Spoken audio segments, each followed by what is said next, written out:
In the matter of the people of the state of California versus Orenthal James Simpson, case number BA096. And so, my fellow Americans, ask not what your country can do for you.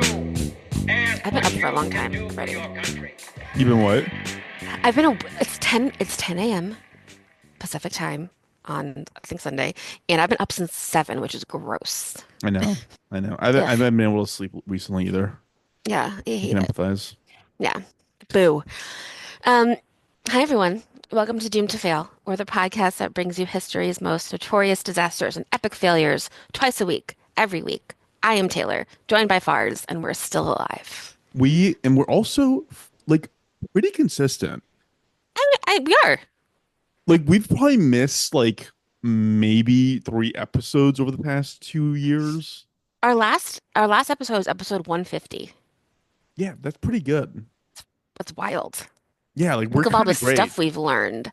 It's I just we all know. appreciate it and acknowledge how great we are by making us famous. We should be professors. I wouldn't go that far. I think you're jumping the shark there a little bit, but I appreciate the gusto. Well, you know.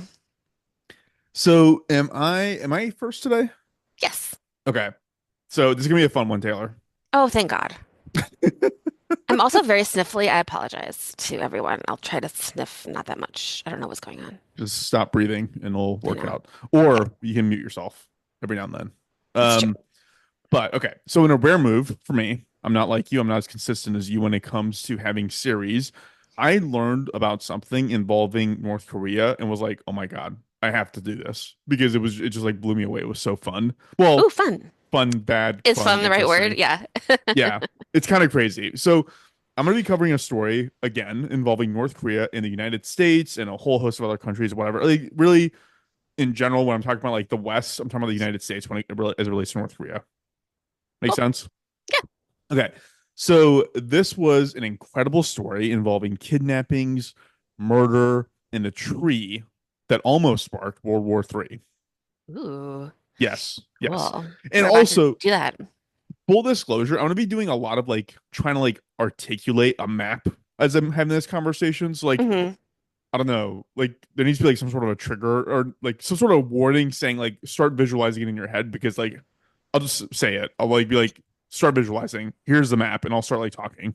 Did you ever hear about the time that FDR did a fireside chat and where he would like, on the radio talk to everyone and he told everybody to buy maps before so he could explain to them what was going on in Europe and like everyone did.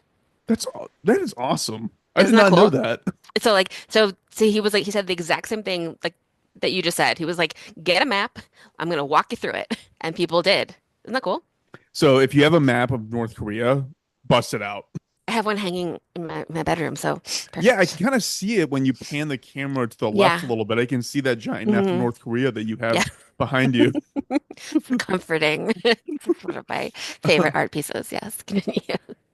So all of what I'm going to talk about here has to do with like the demilitarized zone called the DMZ. You're obviously familiar with that, right? We've all seen it. Yeah, it feels like similar, but maybe worse to Berlin Wall demilitarized zone Totally, area. exactly Yeah. worse, but yeah, similar. Yeah. So obviously this is the border that separates North and South Korea. It mostly separates it because in the last episode I discussed how North and South Korea was established and that Kim Jong-il invaded South Korea and then the US fought it back, which resulted in an armistice. The mostly part of how they're divided has to do with that armistice. So the two sides amidst that armistice agreed that there would be an area at like the eastern end of the DMZ, like close to the ocean, called the Joint Security Area, or JSA for short. So at that time, that overlapped North and South Korea. So imagine like an area, it was somewhere around 70 acres wide or large in volume, quantity, whatever. And hmm it was just like a hole on the DMZ side where like if you were North Korean, you could kind of like enter into the South or South enter into the North. In the US was kind of operational across the entire thing.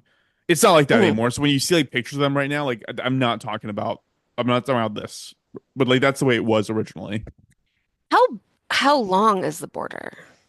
I do not know that. And It like, is cuts it the so entire length of the peninsula, so whatever that is. so And what does it look like? I guess are you going to tell me what it looks like for most of it? So Because you're for telling me there's like a little, there's that little part that like we see on TV that we know about. They like look at each other all day, but it's yeah, not all like that. most so it is it's most like barbed wire and just Hmm. like personnel stationed intermittently across the entire border. Got it.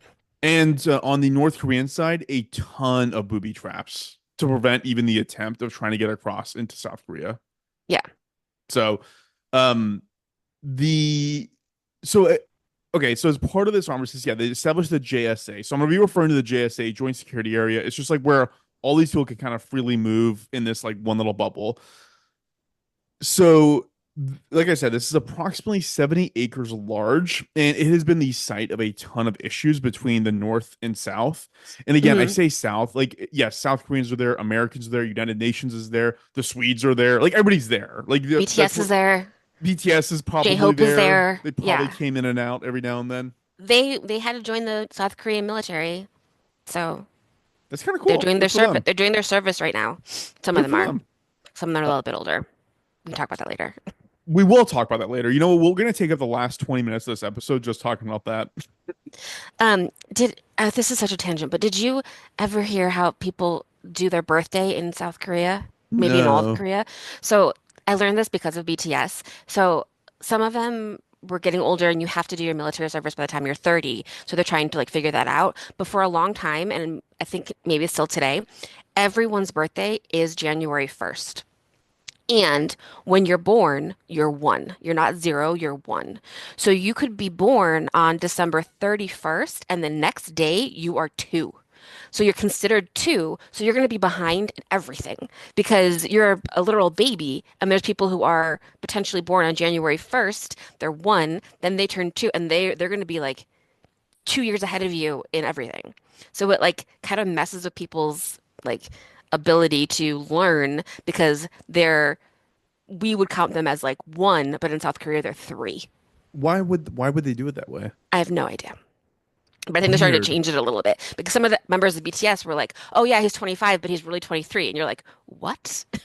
So, That's so weird. yeah, it's Wow. wild. I don't know why, but it was you're like it's weird, different, This is bizarre. like a really educational podcast, I think. I know we should be professors. Okay, maybe I go back. You're right. We should be professors, probably. Um, so going back to the JSA. So again, all these people are kind of intermingling with each other. Obviously, it's not going to be fun or good for anybody. There's a lot of childish stuff that goes on, like shoving matches and petty arguments. Sometimes they would say the U.S. soldiers would go pour water on the steps of the North Korean barracks in the middle of winter so that they would eat shit when they walked out in the morning. It would be like fun stuff Like in like Home that. Alone. That's Yeah, super fun. exactly. They're literally doing like Macaulay Culkin gags. Um, That seems fine. and then and every now and then, like soldiers, they would moon each other across like the way or like bang on the other's barracks while they were asleep to just annoy them. It was Hmm. just mostly stuff like that. But there's one part of the JSA that was particularly problematic, and this is my flashing warning. Like, try to visualize this moment, okay? Okay. So if you're on like the southeastern edge of the JSA, so what would be like the closest, it would be like it technically would be South Korea if it wasn't for this weird situation. Hmm. There is a bridge that crosses from north to south, Hmm. and it extends far up into North Korea that it leads out of the JSA. What is And it over? well, there's like a river, lake, Got it. there's something that runs through It's it. over water, so just like Yeah, yeah. So the name of this bridge is called the Bridge of No Return. ooh, cool. Fun, right? Hmm. So the reason it's called that is because North Koreans operating within the JSA had a habit of kidnapping South Koreans, Americans, UN workers, and soldiers and personnel, and then dragging them across the bridge firmly out of the JSA and into North Korea, outside of the territorial control of the United States, and so there'd be no ability to kind of rescue them. Hmm. So that's why it was called the Bridge of No Return. Regardless, the US, the UN, the South Koreans, they all had to like man stations near this bridge to track North Korean movements and activities. So throughout the Hmm. JSA, there's all these little outposts. Like there's ones that are filled with like the UN people and the Americans and like North Korea, all that. And all just like staring at each other. It's really funny when you think it's like it's like a sitcom. Like they're all looking at each other across the way with binoculars. It's like they're looking at Okay. me too. Yeah, it's just like another dude and this is his job. And they're just like, hey, yeah. So, and this is going to be like the visualization part. So we're on the southeastern end of this like little block where the Bridge of No Uh-huh. Return is. So the United Nations put up a command checkpoint called CP3, and CP3 is at the entrance to this bridge. So this manning this outpost or this checkpoint was considered the worst job at the JSA because you were alone. You were away from anyone that could help you immediately. You were facing the North Koreans across the bridge, and you always had this fear they're going to come over, grab you, and then drag you across. Also, there's Yeah. various rules around who can carry firearms, how many firearms there can be. Like there's all the a lot of the fights that these guys got into didn't escalate to like gun stuff. It was just fist fights. Because like a lot of times you weren't allowed to carry guns or weaponry. That's why they could just run over and grab you and drag you across. What? What do you mean you were like, there wasn't just one person there, right? You weren't like alone. It was like a group of people who were like isolated, kind of, because they're on the bridge, right? So from what I understand, it was like usually one, but sometimes up to two people that were on at this outpost or this checkpoint. This was like when you go through like the gates, like a parking gates that you pay Yeah, five yeah. bucks, and it's like one of those. Like this is not like a Is that the military one? thing. Like, there's one famous one. Is it that one or is that a different one that I'm Are you talking about visualizing? Checkpoint Charlie? No, no, no. No, I'm talking about like there's one place in North Korea that I feel like I see all the time, like over the demilitarized zone. So if you are looking at anything that is post 1990s taken, then it Hmm. would not include this because all this was deconstructed in the Got it, past got it, 30 got it. 40 years. Well, that job is awful and it sounds like a horror movie. That you're like, I can be pulled across this bridge and never return, and who Nobody knows, would hear from me. never. And the best case would be they kill you, but they're not going to kill you. You're going to go to like a fucking camp. Yeah. So they called it the loneliest outpost in the world. That was the name for CP3. Oh my Nobody God. wanted to work this shift. Yeah, I hope they got overtime. Okay. I doubt it. This is going to be like the visualization part. You So said that like the six times. I'm still visualizing. I'm still looking at the southeast part of the border thank over a you. bridge. I have it Thank in you. my I know head. you paid attention now. I got you. So the one way to alleviate the fear of the workers who were stationed at CP3 was that the United Nations built a monitoring station called Outpost 5 at the top of a hill with a direct line of sight to CP3. So you're high up, you're always looking down at this one command post. You can kind of see the bridge a little bit to the right of it, but like it made the soldiers working CP3 feel better that like there's somebody That's within line so, of sight of them. but that's so far away. I That's really know. funny. I They're know. like, you're probably fine. Like, So what I learned later on was they actually had multiple types of like JSA wide alerts they could send out if something was awry to let them know like roughly where it's going awry, and they would shift these notifications so that the North Koreans would never understand what was going on.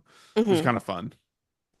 So the one problem that the Western powers had with kind of the arrangement they had was the summertime was an issue for the people who were working the at CP3 because in direct line of sight from the observation post was a 40-foot tall poplar tree, and every summer its leaves would just blossom and create these huge blind spots to be able to observe CP3.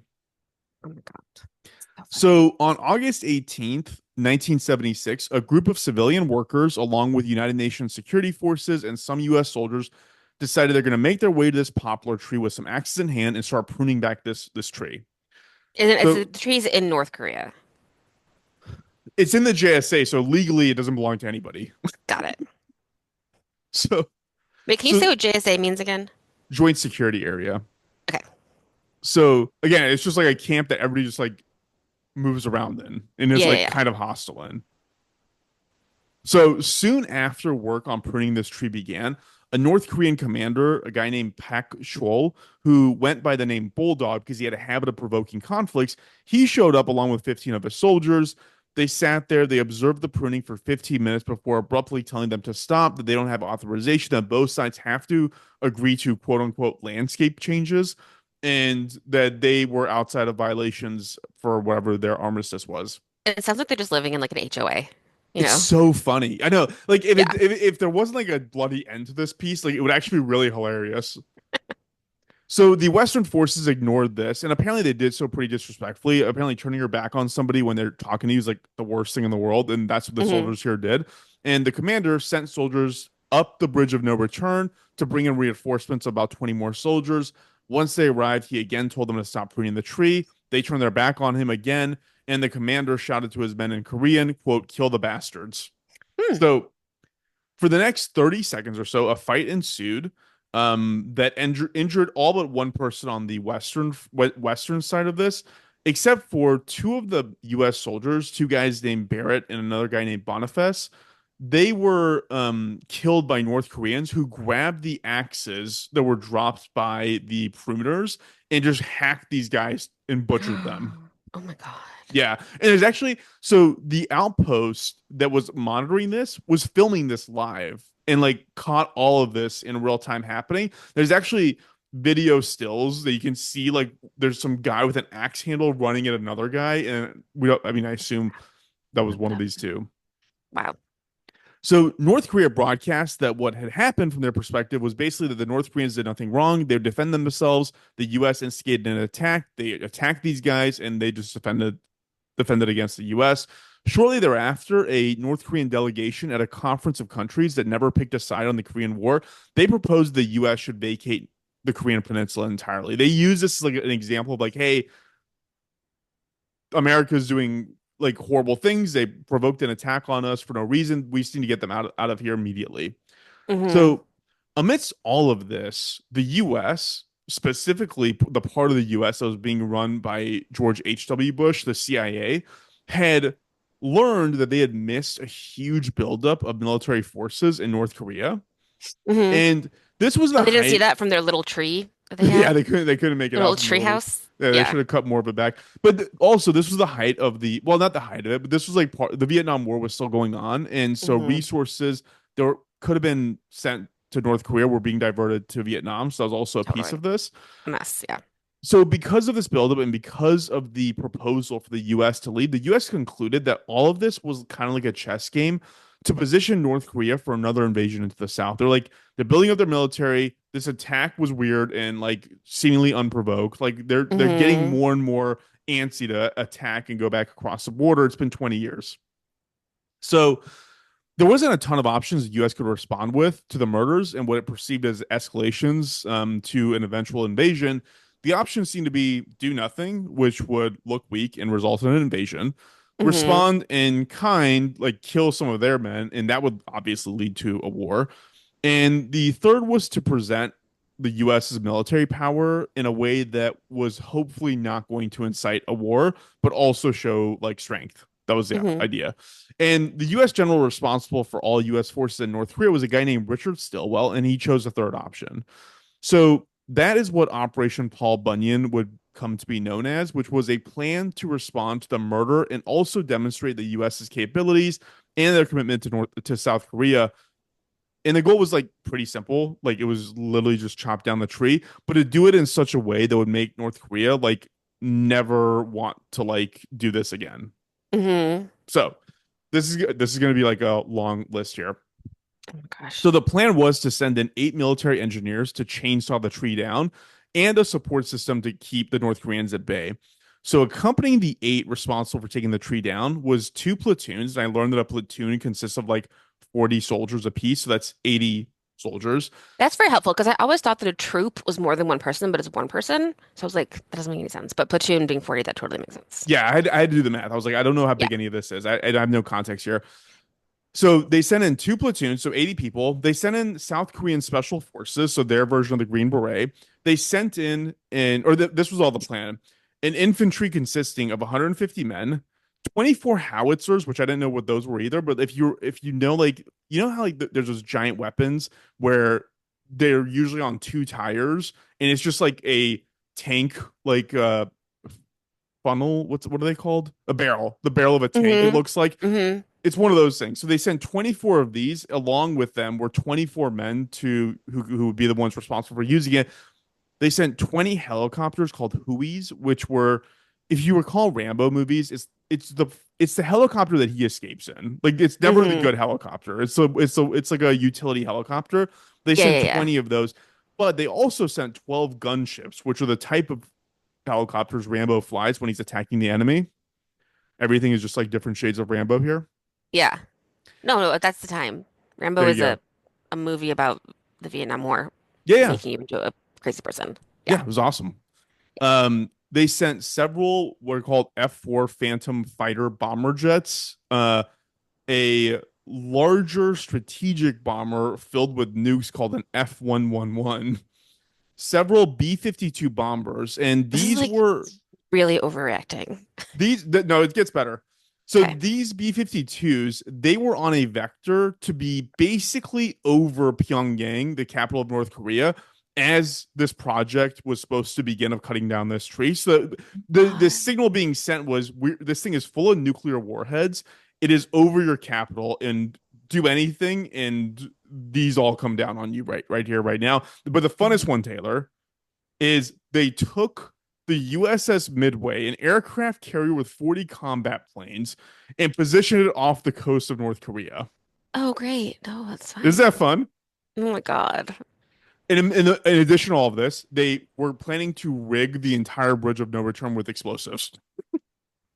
That makes sense. So, I mean, That that yeah, do that that I say yes. first. Do that Yes. first. I think that's the final thing to do. Yeah. So this I learned too, which was really fascinating. So Stillwell, the general in charge, he sent all of his plans to Washington for approval. He actually couldn't get an audience with President Gerald Ford because, again, something really interesting and new that I learned. So Ford was in Kansas City at the Republican National Convention, and this convention would be the last presidential convention where the nominee was not known going into the convention. Isn't that wild? I hate 1976. politics so much. So I hate it. So at this convention, they literally were counting ballots between Ronald Reagan and Ford to see who would win the nomination. Apparently, it was a super, super narrow margin, but Ford Uh-huh. obviously ended up winning. Is that Um, wild? I feel like This, we've talked about this before because how much fun it would be to have a convention where you actually got to like make a fucking decision. yeah, just like scream there in the moment. It's so cool. I This love this that. part's also fun, Taylor. This I also learned just now. So, Ford obviously lost to Carter, like going into the presidential into the general election. Here's a Hmm. fun fact. These are the states. This is not an exhaustive list. It was a huge list, but these are some interesting states that flipped from Republican to Democrat to vote Jimmy Carter in. Alabama, Arkansas, Georgia, Kentucky, Mississippi, South Carolina, Tennessee, Texas. And like there was like 15 more states that all flipped. It was incredible. Um, in in Futurama, the Gerald Ford head is always like, I don't think votes matter because he was never voted to be president. He wasn't voted for anything. He wasn't even voted in to be House Majority Speaker. Yeah. Yeah. Yeah, He's like, I don't think we need an election. I don't think votes really matter. You're like, they're like, shut up, Gerald Ford. I mean, good for him. Way to trip your way to the top, right? Oh my God. So okay, so obviously Ford was having a ton of his own issues in the middle of all this, and so Henry Kissinger, and again, something I learned just this here was the Secretary of Defense this time was Donald Rumsfeld. I just, yeah. And so they were the ones that were left to kind of evaluate Stillwell's plan. They ended up deciding to also incorporate a subject of a previous episode, the SR-71 Blackbird, to run reconnaissance. Like again, every resource the U.S. had was like, let's just focus on this one tree. I feel like I'm in such an existential dread part of my life right now that I'm not, but like, it's going to be something stupid. It's not going to be like a complicated thing. It's going to be something like this, you know? Yeah, Yeah. yeah. So Kissinger, once they're kind of finalizing plans, he ends up going to Kansas City with the final suggestion for Operation Bunyan. And literally in a side room after Ford accepts the nomination, he briefs him on the plan and receives final authorization to move forward. What happened next has been described, quote, as the most carefully staged and concentrated display of power since D-Day in World War II. God. So on August 21st, 1976, that's 3 days after this happened, it's 6:48 local time AM. The vehicles and troops started moving into position, and the working group, which was supposed to take down this tree, starts moving towards a poplar tree. As at the same time, all these gunships, military helicopters, bombers, fighter jets, all of these, the USS Midway, all of them kind of take their positions. So as soon as the working team reach the tree, they hop out of the military convoy. They start working with the chainsaws and handsaws to dismantle it. And as work began on the tree, the United Nations sent word to North Korea saying, "Hey, we're doing this. We're going to do this peacefully. There's no attempt at violence here unless violence is initiated." Hmm. Shortly thereafter, a bus of North Koreans arrives, military people carrying about 150 troops. They get out. They're like basically just standing there watching what's happening. And as the North Koreans arrived, so did the battalion of helicopters. 43 minutes after they had arrived at the poplar, all but 20 foot of the tree had been cut down. So they cut like as far as they needed to clear this line of sight into this one checkpoint. Hmm. The only incident reported was some random North Korean soldier who I'm sure after this had his like head cut off. He started taking pot shots at one of the US helicopters. And this visual was so cool the way it was kind of described. What it said was it was taking pot shots at a copter, and then one of the gunships just banked violently and aggressively towards him and just aimed all of its guns, like trained them right on this one soldier. It's like a scene, it literally is a Rambo scene. Oh my God. And then he stopped, and that was kind of the end of it. Um, Interesting enough, so shortly after this, North Korea basically asked for a meeting in the neutral zone, and they read a statement from Kim Il Sung saying he expressed regret for the death that happened, basically doing a full 180 from saying the U.S. instigated this attack. Hmm. It was literally the first time North Korea had ever taken public responsibility for any violence at the DMZ. It was pretty cool. Yeah. And basically, that was it. A few weeks after that, the North Koreans proposed and South Korea agreed to a permanent barrier between the countries rather than this like weird no man's land. Hmm. And that's what you see today. So, like what I'm describing, that was in existence for approximately 25, 26 years. And then the images you see now of the DMZ and those buildings that kind of overlap the two sides, that's what Yeah. it turned into. Wow. Because like we don't need to be commingling with each other. All these guys are spooning each other left and right and pouring cold water on each other. Like it's not going to be a good spot for us to be. Right. Eventually, and people are going to be like you said, like ready to be riled up over any little thing, which is what happened. Yeah, yeah. So what happened? Like it was weird. Like a week or a couple weeks before this, like some North Korean journalist spit on some American, and then that guy punched him, and then he got stomped like almost to death by North Korean soldiers. Like it was like a constant tit for tat like aggression, and it Hmm. was never going to go Hmm. anywhere good. Like Yeah. it's like having the worst neighbor in the world. Exactly. It is exactly like living in an HOA where you're like, oh, my mom had this fight with her neighbor about a tree similarly. Like your tree nuts are falling in my yard and your leaves are in my yard and blah blah blah. Like, yep. Seriously, your mom's neighbor was upset that the tree had leaves fall in her yard. Yeah, she came like banging on the door one time at like 8 in the morning during COVID to like yell at my mom about it. And she was like, my mom was like, I'm not opening the door to you. It's during What a COVID. What's wrong with psycho! you? Yeah. But like that happens all the time. I don't know. That actually sounds like a crazy person. I know. So you need also is your mom in Vegas? Yeah. Yeah, so be happy there's a tree. You're in a desert. You're 1,000% right. Like, come Be on. amazed that this tree exists at all in Yeah, this here. thing's a miracle. Um, but yeah, that was Operation Paul Bunyan. I thought it was just Wow. fascinating, just absolutely fascinating. This poplar tree that just almost ignited World War III. So did they got it down like Yeah. most of the way? Yeah. That's so They nice. only needed to cut it down because it was 40 feet tall. They cut it down and they didn't probably have to even go as far as they did. They cut it down to 20 feet where there Hmm. was 20 feet worth of the trunk still standing. Since then, and since they redid the whole area and got rid of this checkpoint, the whole thing looks totally different now. It's not at all the Hmm. same thing, but they they cut out the root of the trunk, and now there's actually like a whatever, like a landmark there, like providing Hmm. notice that this is where these two soldiers were killed. So Wow. yeah, crazy. Crazy Hmm. story. Hmm. Um, but yeah, I thought that was really interesting, and I will probably come off North Korea next week. But unless I find another story like this, there's so much cool shit I learned in the middle of Yeah. researching this. I didn't even Imagine know how this. much money that cost. Also, like how much money did that cost? Probably a lot, but I mean, it was probably cheaper than us starting World War III. I know. I But know. also, I totally forgot that Gerald Ford had two assassination attempts. Oh yeah. Crazy. Hmm. And one of them was Twiggy, or not Twiggy. What was her name? Squeaky. It was Squeaky. Squeaky. Remember? Twiggy the model. Squeaky from, yeah, I remember. That's Yeah, the wild. Manson girl. Yeah. She's the worst. I mean, they're all terrible, but So worst. yeah, hopefully you found that fun. Hopefully, if y'all know of any other cool, interesting things.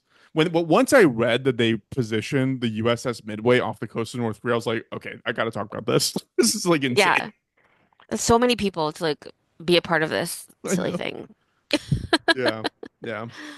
Oh, And if you're in cool. San Diego, you can go visit the USS Midway. It's in permanent dry dock there. Oh, that sounds fun. Yeah. I do like the enter what's it in the one in there's one um in New York too that you can go to. It's fun. The Nimitz Enterprise. I think it's Enterprise. Yeah. See, I wanted to say Enterprise, but then I was like, am I thinking of the Star Trek ship? I know. I thought the exact same thing, but I'm pretty sure it's Enterprise. There's a cafe on the Midway that has a bacon cheeseburger with an American flag in it. Delicious, I'm sure. I'm sure they Well, you kitchen can is stay state the of the night art. there. Um, Weird. You can stay the night there. Anyway. So there's also footage of in 2018, Kim Jong-un and the then president of South Korea, I forgot his name, but they meet for the first time at the DMZ, and for the first time ever, the president of South Korea invites Kim Jong-un to like step over the line, and that was the first Hmm. time any leader in North Korea had been over the line since the demilitarized zone was established. It's wild. Kind of fun. Hmm. If I was him, I'd be like, I don't want to do this because I heard a lot about kidnappings here. What am I Yeah. doing? You can like be like, oh, what was the trick? You know, they could easily do that. So, anyways, that's all I got. Cool. Thank you. Anything to read out? No, I don't go on social media anymore, so All right. I don't Well, fucking know. no social But media, no emails even. nope. You're disconnected from emails as well. Well, I mean, we didn't get any. Oh, you could have lied, Taylor. You could have just made something up. Jeez. But please email us. I will probably come back to social media, but I deleted it from my phone. My friend Heather was like, "You should delete it from your phone today." And I was like, "Yes." So I Probably a have good done move. that. It was a good move, yes. But we are um but yeah, please send us an email, doomedfellowpod@gmail.com. Do you want to talk about anything? Do you want us to talk about anything? We'd love to.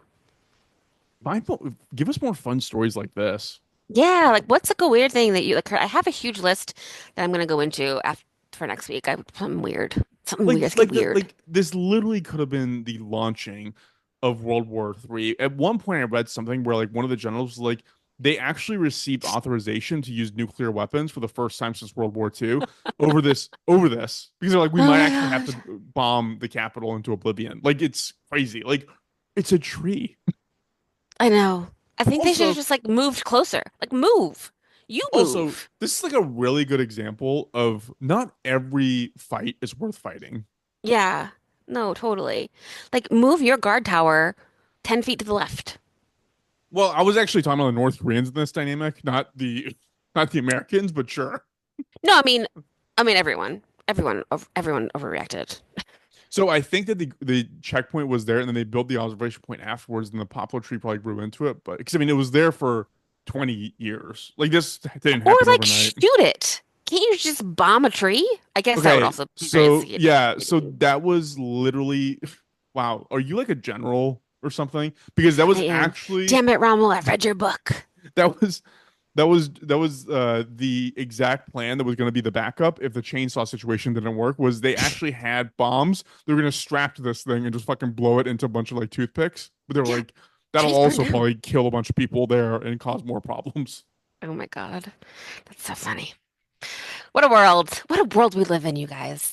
What a world. For now. So yeah, Cool. uh, write to I'll return to us. social media. Doom to Fail Pod. Taylor will return to social media. Write to us, doomtofellpod@gmail.com. Follow us on the socials. Taylor will go in like a week or two and start accepting follows there. Well, And I think that's it, Taylor. Anything else cool. to sign off with? That's it. Thank you. Thank you. Sweet. All right, we'll go ahead and cut it off.